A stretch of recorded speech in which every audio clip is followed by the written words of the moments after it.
विक्रम और बेताल रहस्यमयी कहानी भाग 3।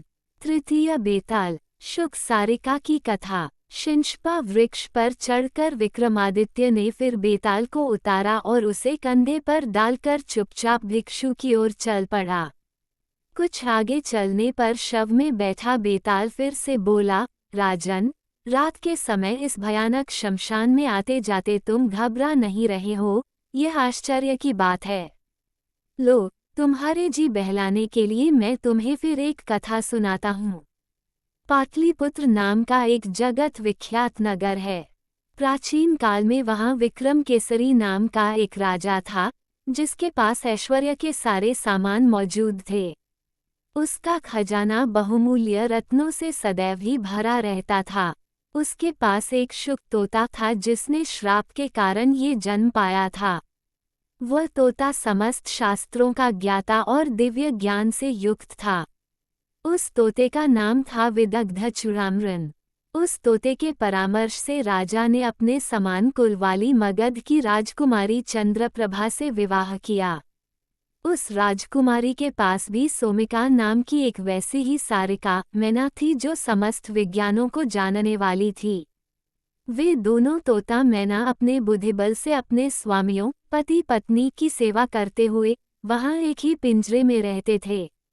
एक दिन उत्कंठित होकर उस तोते ने मैना से कहा, सुभगे, तुम मेरे साथ एक सेज पर सो, एक आसन पर बैठो, एक साथ भोजन करो और हमेशा के लिए मेरी ही हो जाओ। मैना बोली, मैं पुरुष जाति का संसर्ग नहीं चाहती, क्योंकि वे दुष्ट और कृतघ्न होते हैं। मैना की बात सुनकर तोता बहुत आहत हुआ। उसके स्वाभिमान को ठेस पहुंची। वह बोला, तुम्हारा ये कथन बिल्कुल मिथ्या है, मैना। पुरुष दुष्ट नहीं होते, दुष्टा तो स्त्रियां होती हैं और वे क्रूर हृदय वाली भी होती हैं। तोते की बात पर दोनों में झगड़ा पैदा हो गया। तब उन दोनों ने शर्त लगाई कि यदि मैना झूठी हो तो वह तोते से विवाह कर लेगी और यदि तोते की बात गलत निकले तो वह मैना का दास बन जाएगा। निर्णय के लिए वे दोनों राजसभा में बैठे हुए राजपुत्र के पास गए। अपने पिता के न्यायालय में बैठे हुए राजपुत्र ने जब उन दोनों के झगड़े का वृतांत सुना, तब उसने मैना से कहा, सारिका, पहले तुम ये बतलाओ कि पुरुष किस प्रकार कृतघ्न होते हैं। मैना ने कहा, सुनिए। अपने पक्ष की पुष्टि के लिए उसने पुरुषों का दोष सिद्ध करने वाली यह कथा सुनाई। सारिका द्वारा सुनाई हुई कथा। इस धरती पर कामंदिका नाम की एक बहुत बड़ी नगरी है। वहाँ अर्थदत्त नाम का एक बहुत धनी व्यापारी रहता था। व्यापारी के यहाँ एक पुत्र ने जन्म लिया तो व्यापारी ने उसका नाम धनदत्त रखा। पिता की मृत्यु के बाद धनदत्त बहुत उच्छृंखल हो गया। वह बुरे लोगों की संगति में उठने बैठने लगा। उसके कुछ धूर्त मित्रों ने उसे जुआ आदि दुर्व्यसनों में डाल दिया। थोड़े ही दिनों में इन व्यसनों के चलते धनदत्त का सारा धन जाता रहा। लज्जावश स्वदेश छोड़कर विदेश भ्रमण हेतु चल दिया। चलते चलते वह चंदनपुर नाम के एक गांव में पहुंचा। वहां भोजन के निमित्त उसने एक व्यापारी के घर में प्रवेश किया। व्यापारी ने धनदत्त को कुलीन परिवार का समझकर उसका कुल आदि पूछा और फिर आदर सहित अपने घर में ठहरा लिया।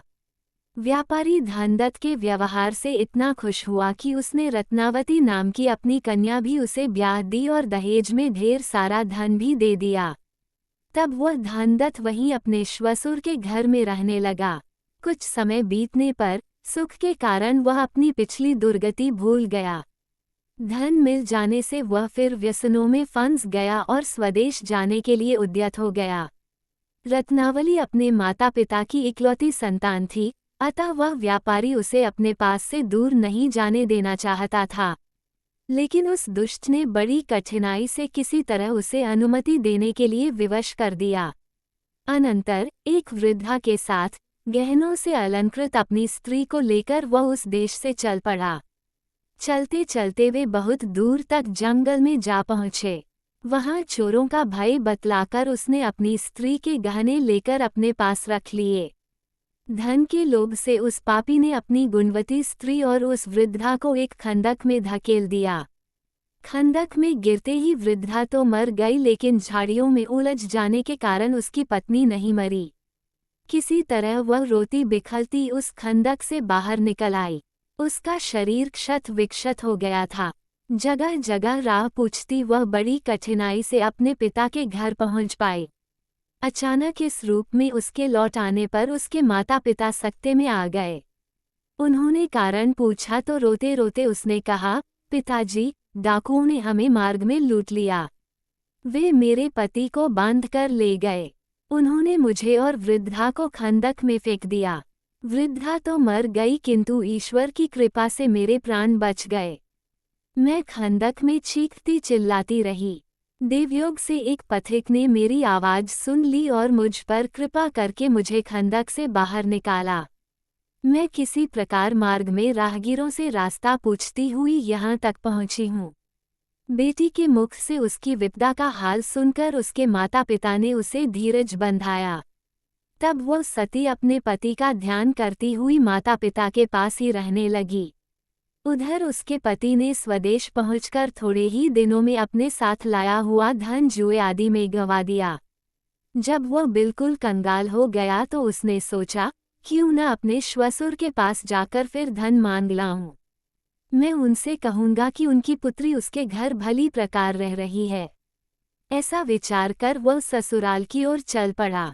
जैसे ही वह ससुराल के करीब पहुंचा, छत पर खड़ी उसी दिशा में देखती उसकी पत्नी ने उसे पहचान लिया और तुरंत दौड़ते हुए नीचे उतर आई। दौड़कर वह उस पापी के चरणों में जा गिरी। डरे हुए अपने पति को उसने वह सारा वृतांत कह सुनाया कि पहले किस प्रकार उसने झूठ मूठ अपने पिता से डाकुओं के उपद्रव की बात कही थी। सारी बात जानकर धनदत्त में हौसला पैदा हो गया और उसने निर्णय लेकर अपने श्वसुर के घर में प्रवेश किया।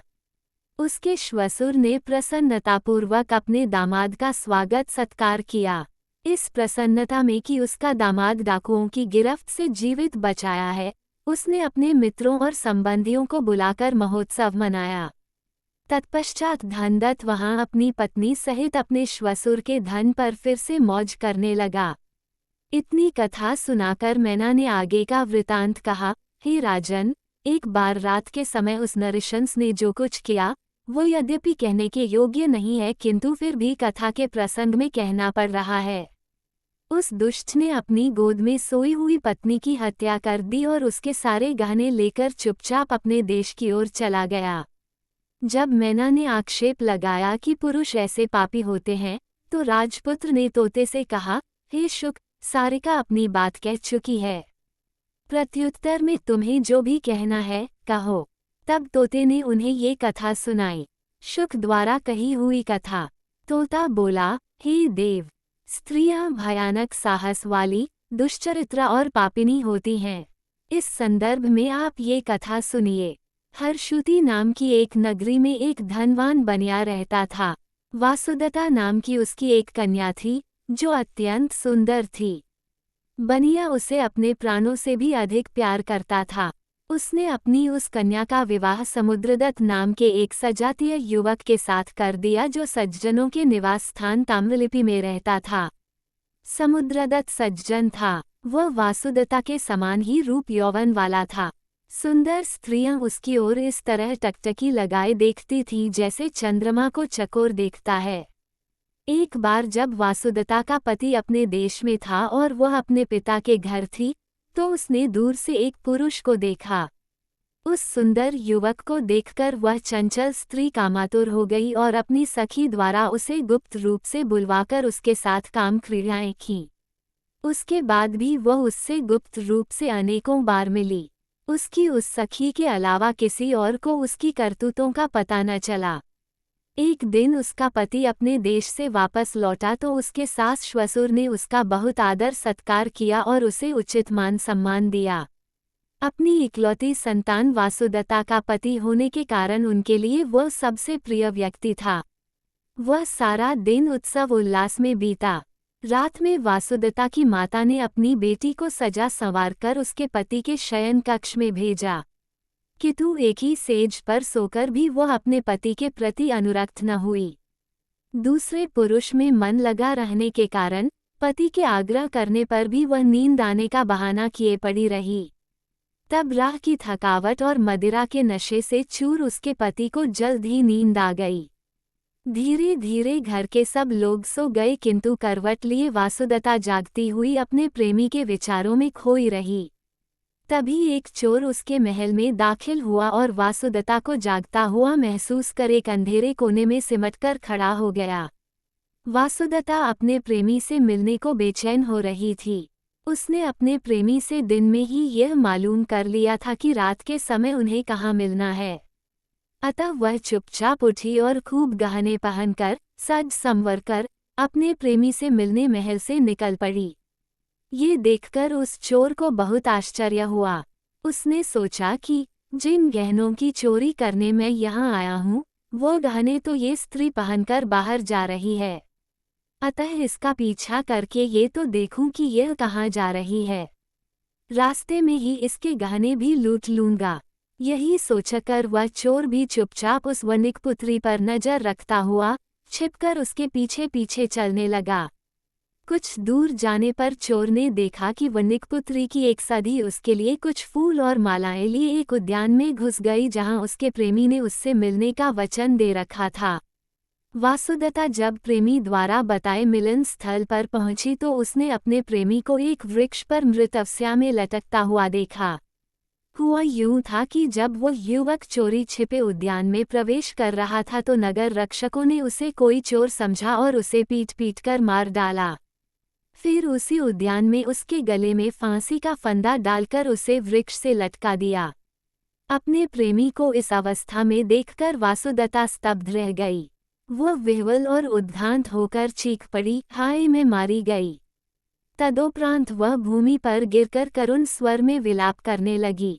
जब वो कुछ चैतन्य हुई तो उसने अपने प्रेमी को वृक्ष से उतारकर भूमि पर रखा और उसे फूलों से सजाया।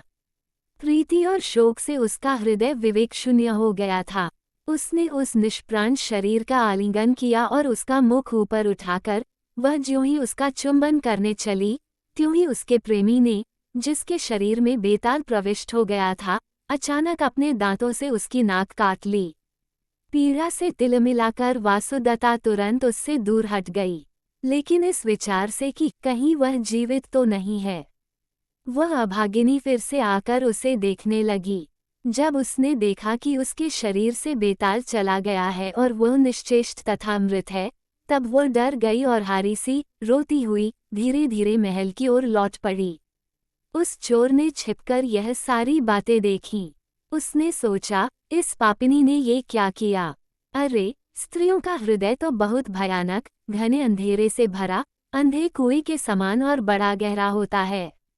चलूं, देखूं अब ये क्या करती है। ऐसा सोचकर कौतूहल के कारण वह दूर से ही फिर उसका पीछा करने लगा। वनिकपुत्री अपनी उस कोठरी में पहुंची जहां उसका पति सोया पड़ा था।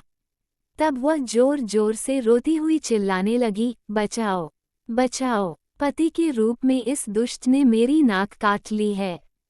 इस तरह बार बार उसका रोना चिल्लाना सुनकर उसके कुटुंबीजन और माता पिता आगन सभी घबराए हुए जागकर उनके शयन कक्ष में पहुंचे। वहां पहुंचकर जब उसके पिता ने देखा कि वासुदत्ता की नाक कटी हुई है और उसकी नाक से रक्त बह रहा है, तब उसके पिता ने क्रोध में आकर अपने जमाता को भार्याद्रोही जानकर रस्सी से बांध दिया। वासुदत्ता की बातें सुनकर उसका पिता तथा अन्य सभी लोग समुद्रदत्त के प्रतिकूल हो गए थे। अतः बांधे जाने पर भी उसने गूंगे की तरह कुछ न कहा। इसी हो हल्ले में धीरे धीरे रात बीत गई। तब सब कुछ जानता हुआ भी वह चोर चुपके से वहां से चला गया। समुद्रदत्त का श्वशुर वह बनिया उसे तथा कटी नाक वाली अपनी बेटी को लेकर राजा के दरबार में पहुंचा।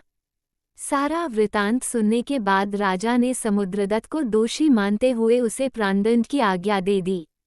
अनंतर जब बांधकर उसे वधस्थल की ओर ले जाया जा रहा था, तब वह चोर राजा के आदमियों के पास आकर बोला, हे अधिकारियों, अकारण ही इस व्यक्ति को प्राणदंड नहीं देना चाहिए। ये निर्दोष है, सारी बातें मैं जानता हूँ। तुम लोग मुझे राजा के पास ले चलो, जिससे मैं उन्हें सारा वृतांत कह सकूं। उसके ऐसा कहने पर कर्मचारी उसे राजा के पास ले गए। वहां अभयदान मांगकर उस चोर ने आरंभ से उस रात की सारी बातें राजा को कह सुनाईं। उसने राजा से कहा, महाराज, यदि आपको मेरी बातों पर विश्वास न हो तो सत्य की स्वयं ही जांच करवाएं। इसकी कटी हुई नाक अब भी उस शव के मुंह में है। ये सुनकर राजा ने देखने के लिए अपने अनुचरों को उद्यान में भेजा और जब सच्चाई मालूम हुई तो उसने समुद्रदत्त को रिहा कर दिया। राजा ने उस दुष्टा पत्नी के कान भी कटवा दिए और उसे देश निकाला दे दिया। उसने उसके श्वसुर की सारी धन संपत्ति भी जब्त करवा ली। इतना ही नहीं, उस चोर पर प्रसन्न होकर उसे नगर का अध्यक्ष भी नियुक्त कर दिया। इतनी कथा सुनकर तोते ने राजा से कहा, हे राजन, इस संसार में स्त्रियां ऐसी दुष्ट और स्वभाव से विषम होती हैं।